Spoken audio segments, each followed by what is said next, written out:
Daisy had a hamburger patty, and then after the rest of us ate, she got all the leftover macaroni and cheese and the mashed potatoes and the gravy, and before it was over she ate twice what I did. So now she's laying there kind of whining a little bit. I guess maybe that's what happens when you're a 102-pound dog and you get too full. Welcome to Amateur Redneck Workshop. I'm Harold, the resident redneck, and the other day I was watching Outside Screwball, which is a channel that belongs to Chuck Bomarito, and Chuck was building some drawers to go under his welding table. And I thought, you know, that's pretty clever.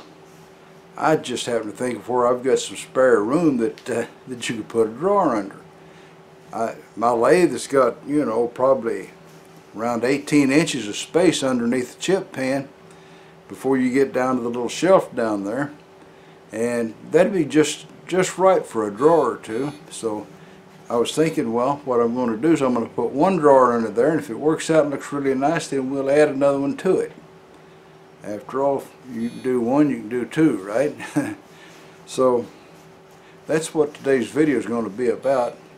I'm not exactly going to copy Chuck, because he put a hinge on one corner of his drawer and it swung out and swung back under, which was pretty cool, but mine's not going to swing out. Mine's just going to slide back and forth like a regular drawer. I was reading some statistics here the other day, and it seems like every year 1,600 young children under 18 are killed due to texting and driving. Seems like something we don't need to be doing. I think that, in fact, they could stop that if they just built in some precautions into the telephone operating system. When it senses it's moving, you can't text, can't send text, can't receive text. That would put an end to it. There can't be much of anything so important that you've got to have a text while you're driving somewhere anyway. I've seen this. I don't have Twitter or any other bird brain stuff like that, but I've seen stupid messages that people send on that stuff, and there's nothing there important enough to read anytime, much less when you're driving. So when you're driving and you think about texting, think about something else. You know, think about that guy up in front of you there that's about to slam on his brakes because he just looked up from his phone and realized everybody else has stopped. You may need to avoid him. Okay? Well, I tell you what, let's do. Let's go ahead and get started on making this drawer. I'm going to try to do a lot of stuff the lazy way. We'll see how that works out. Alright? But let's get after it. I'm going to try to do this little project without dragging out any special saws at all. If I have to cut anything, I'll try to use my Harbor Freight saw there. And I measured how wide that the chip pan is on my lathe, and came out to be 16 inches, which is a good even number. So I'm going to lay this thing out at 16 inches, both of these pieces of scrap wood, and then I'm going to put the drawer guides on them, hopefully straight, and then once they're done, we'll try to make as big of a drawer as we can. That's something I'll have to dig around in here more for the pieces of wood for it. But first step is just to get these to size. And I think the best way to get these to size is to cut them on a little bandsaw there. So I'm going to mark them at 16 inches. This wood has served me as various and sundry things over the years. That was some part of the house at one time, and that was some part of the attic somewhere, you know. I think the attic in here. So, and I've used it obviously for other things, judging by the holes. Anyway, I'm going to cut these up, and then I'll get back to you. As I've said a million times, all projects start on the bandsaw. That's what we're going to do. We're going to try to use the bandsaw. It won't be as straight or perfect or square as if I used a table saw. But even if I used a table saw, it wouldn't be the Matthias Wandel perfect anyway. Look at that. That's curved, but it's cut. And probably that's the way most of this wood's going to wind up, curved and looking like ocean waves, but it'll fit. I marked a hole at either end to put some screws in. Now this screw has a little big to go in a hole up here, and to this one I had to take it over on the grinder and decrease the diameter a little bit, but it's going to work out just fine. All I need to do is just put a little hole here for the screw.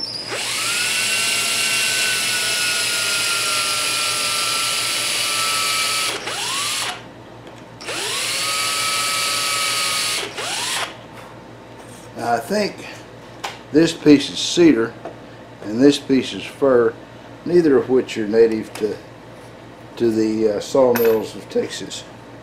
We got fir trees and we got cedar trees, but I don't see anybody selling lumber made out of them. And I am almost certain that back 20 or 30 or more years ago, that was pretty common around here to find fir and cedar 2x4s.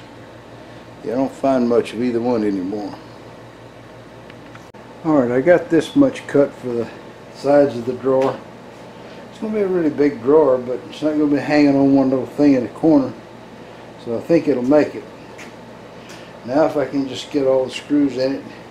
The ends aren't cut really straight, so things are not going to be wonderful. But they'll be almost wonderful.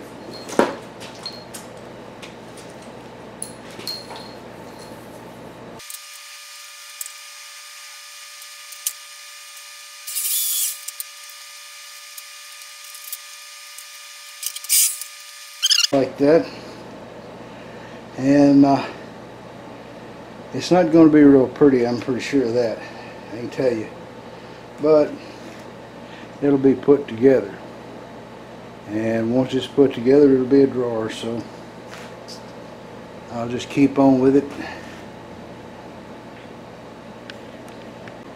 Well, I'll roll it over and mark around the edges. This is bigger than the actual bottom. Root it down so it stays still, and I'll just mark it where it's got to be cut off.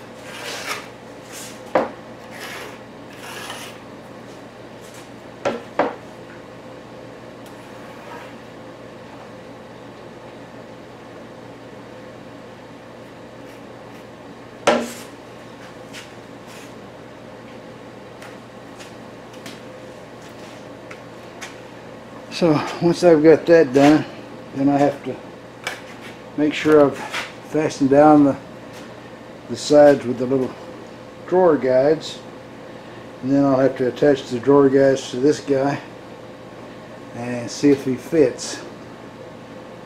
Hopefully it will. We'll see. Well, after a lot of crooked cuts, I realized that I wasn't going to be able to get a straight cut, even a semblance of it, with that little Black & Decker jigsaw. So I went and got the oldest thing I've got. This guy's from about 1969, and I can make a sort of straight cut with him, a lot better than that jigsaw. So what I'm going to do, I'm going to cut that bottom to fit, and then I'm going to screw it down and move on to trying to put the drawer guides on. Having a workbench, you know, a table, something to work off of, sure beats the heck out of bending over like I'm doing here. But I don't have one, so here I am, old geezer, suffering.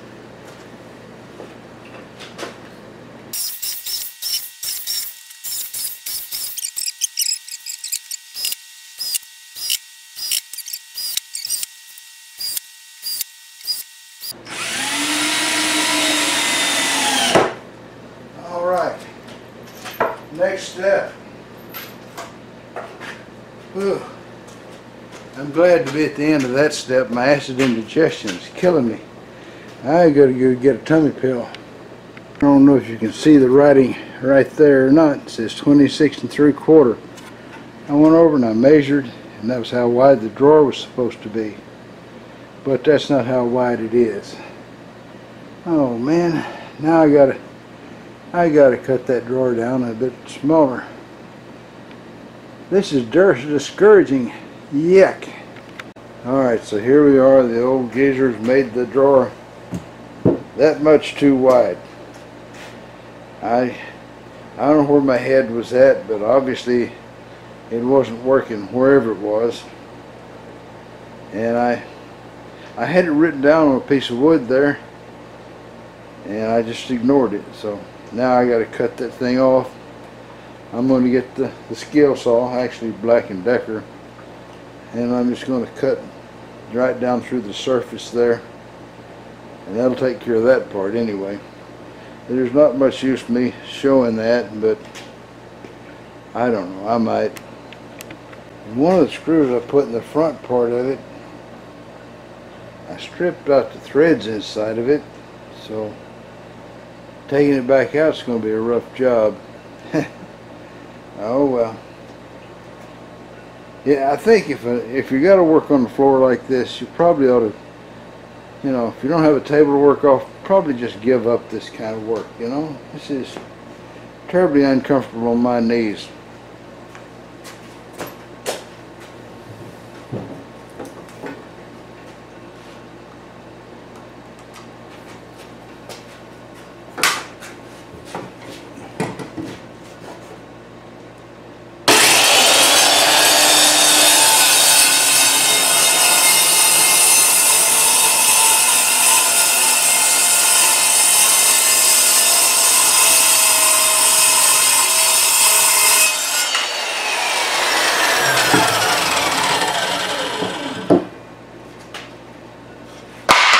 Whoa, my ears. Whew. Don't throw plywood on the floor. It makes your ears hurt. Alright, so now I've got to cut off. I got to remove that little side piece and then cut the rest of that off. Maybe I should cut it first. Probably a better idea.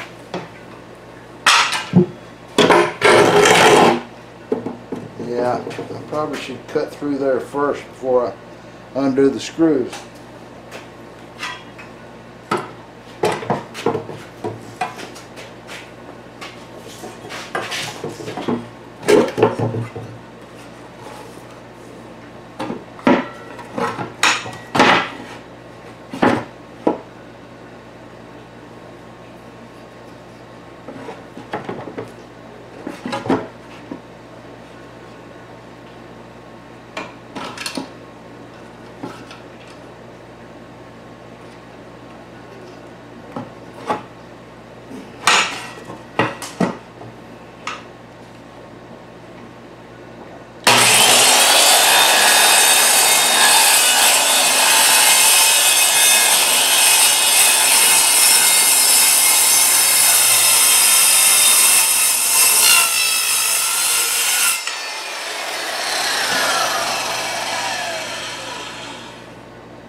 Still not straight.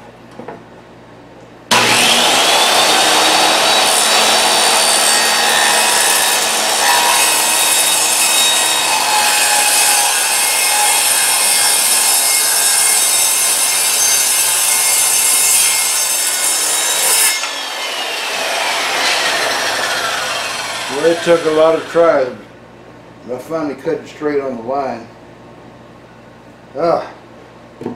Sawdust in my eyes.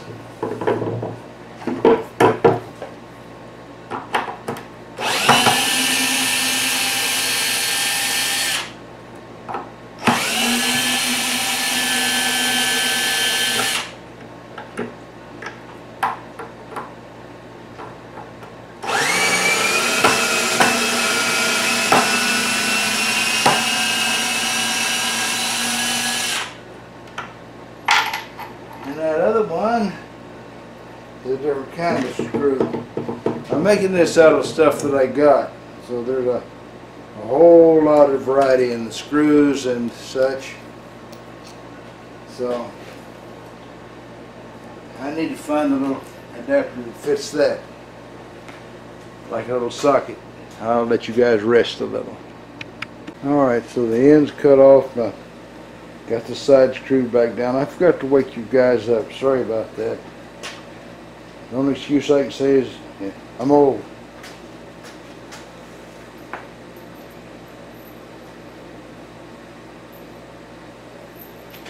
It's always good to have an excuse.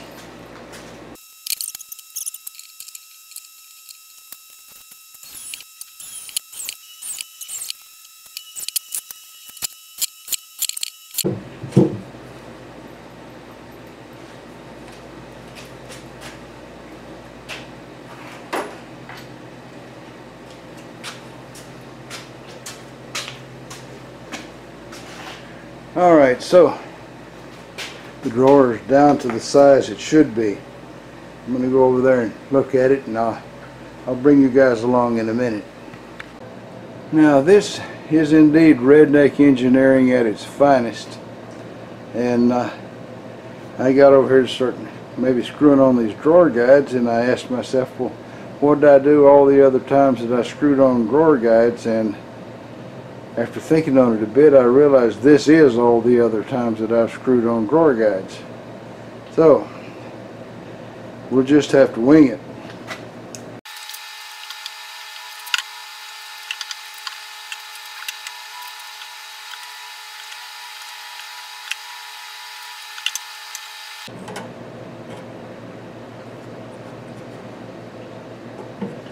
Alright, so they're at least attached the same distance out. I'm going to start out with putting one in here, and then I'll follow up with one back there. But the first thing I've got to do is find some screws that don't go way the heck through that board. So you guys bear with me. Well, that's all, folks. Y'all try to subscribe if you're not already a subscriber. Leave a comment if you got something to say. And above all, remember, keep on keeping on. Bye now.